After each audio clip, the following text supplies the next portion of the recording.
Hello, I'm Dave Reilly. Since this issue is going to deal with the panels for doors and cabinets, I've picked a fairly nice design here representing wheat. This is sort of a very simplified type of carving compared to the one that we've done in other issues such as the iris. And I think you'll find it very simple, very straightforward, and relatively easy to do. Now, this very stylized wheat design was developed from photographs, and in fact I went to the arts and crafts store that specializes in artificial flowers, and I found some very nice samples of wheat. This is one way you can get references for any floral or vegetation type of projects that you want.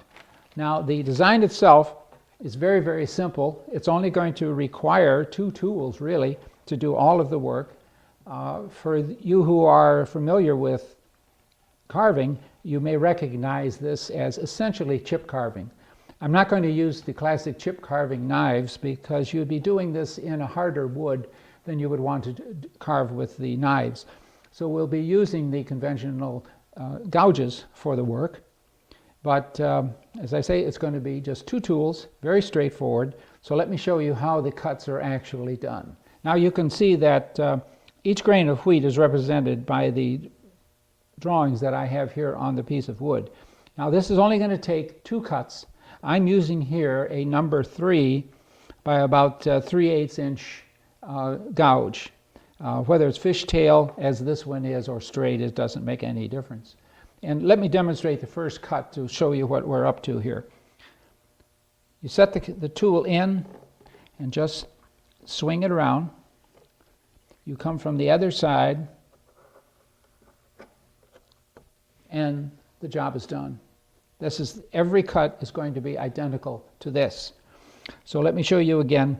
You put the corner of the tool in, and then as you enter it, you go a little deeper, but as you keep moving, you're skewing and sliding the tool around until you come to the other side. And then repeat the process from the other side. Put the corner in, you swing around, so you're actually making a cut that is longer than the tool itself by this skewing. I can also demonstrate that with a larger tool, which might make it a little bit more clear. This is a number 4 by almost a 1/2 inch.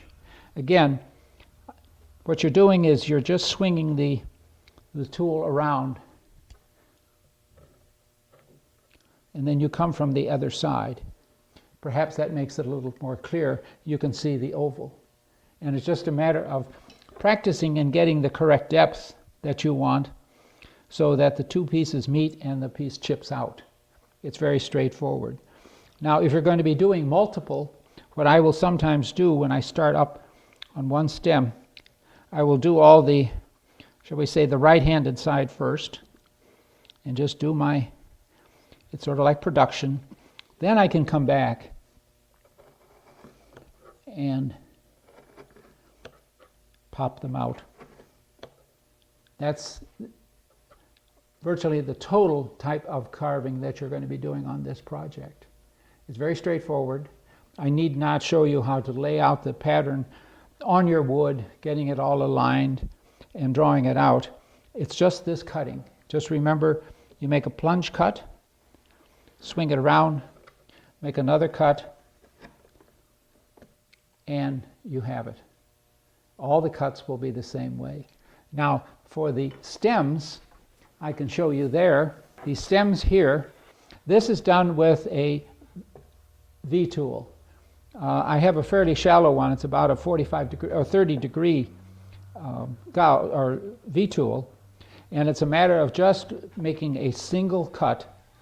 Lay out the lines carefully so you know which one will go over and which one goes under, so that you can stop the cut at its appropriate place. You'll see those details on the pattern if you should download that.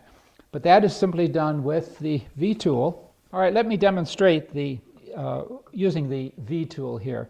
I'm using a fairly shallow one, and it's simply a matter of, as you would a conventional tool, lay out your line, take the V,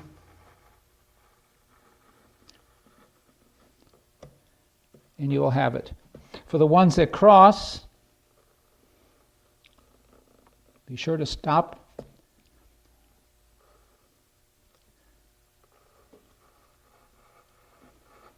You can take your small one and chip out those corners if it's necessary. But there is the two tools that you need for this project. It's very straightforward, very quick. What I would suggest though is get a piece of scrap and practice this particular cut. It takes a bit of getting used to know what appropriate angle and the depth of cut is so that your pieces match. And then you just start going right on up the piece, snipping them out,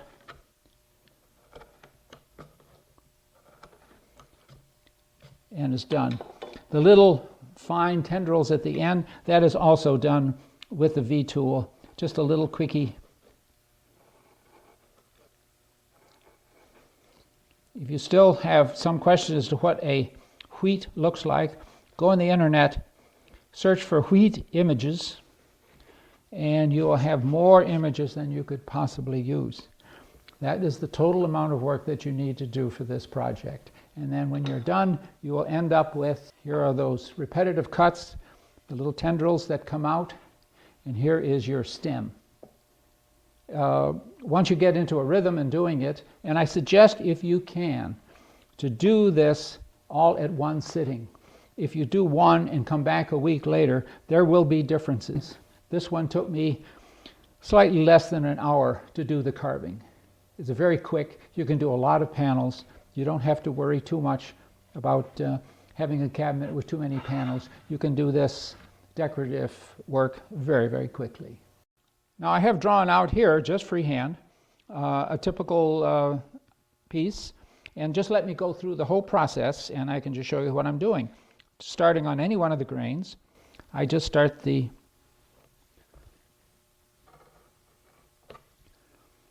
Now they don't have to be perfect. You don't have to make a little pattern that makes every grain identical. I think it's more interesting if there's a little bit of more freedom involved in this. I'm sure if any of you are familiar with what wheat looks like, this doesn't look like it at all, but the impression is there. And you see how each one, if you don't get it quite, you can clean them out very quickly. So you can see how quickly this goes.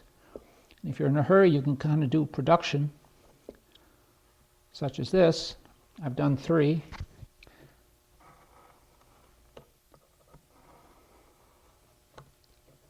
I suggest, though, you practice a bit to get a good feel for all of this.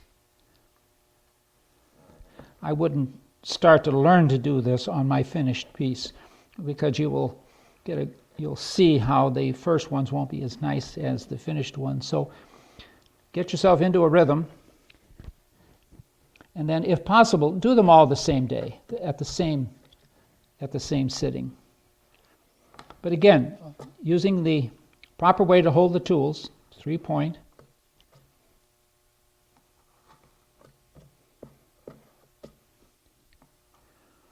If the piece doesn't come out, don't break it out. Go back and recut it so that the piece pops out.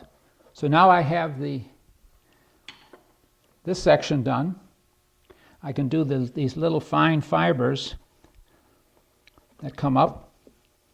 They can be just wherever you decide you want them. They just start slightly off the tip of each grain. They don't run into the grain. Some wiggle.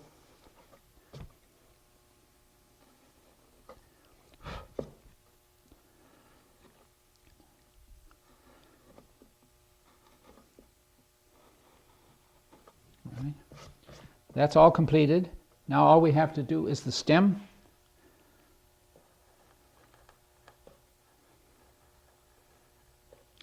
This is the only area where watching the grain is important, because you may be running slightly across the grain and you don't want any tear out if you can avoid it.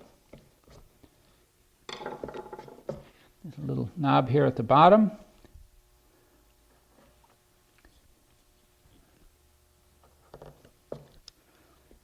Where the stem joins the top. Sand it off and finish it, and you're done. All right, now you see the original finished one, and here is the sample that I just did.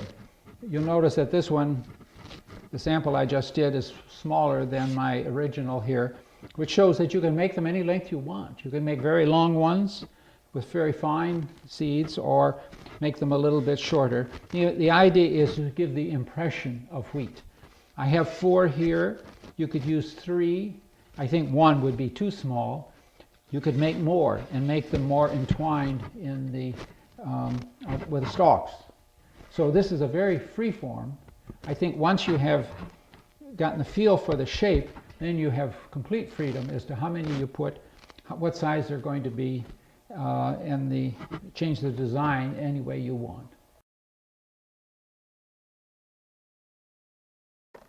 Now this just shows the technique of forming a texture on a panel. If this was just a wood carving, we would call this tooling the surface. Now I'm using a number 3 gouge, which is fairly shallow, so that these cuts don't go very deeply. Try not to be too regular about this. This is one time where randomness is rather important. In fact, if you miss spots, you'll come back to them, and that will fill in. And so it doesn't look too regular. It's very easy to get in the habit, and you'll just go right straight across, and it'll look very machine-made, and that is not what you're looking for. So that is done with a number 3 gouge. If I go to a number 5, which will be deeper, the difference. Now I'm kind of regular, but now I can come back some of these other areas. The decision you'll have to make as you do this is, do you want any flat uncarved areas in between, or do you want the entire surface carved? Now frequently this problem takes care of itself if you had carved the entire back down. You would have no uncarved. But here I have to make a little decision. As you can see now, I have this much coarser surface. Now just see how I just jump around. Some of these are larger, some are smaller, and then when I go back and fill in the areas in between, I'll come in at a different angle. This is a good time to learn to carve with your left hand. As you can see here, I'm going across the grain so that if I have a piece of wood that has any grain, I virtually eliminate the risk of any tearing out. So this is a good example of when you're reducing a background, do it across grain, and grain is simply not going to be a problem. Now that was with a number 5. You can go deeper. Now this is a number 8, much deeper.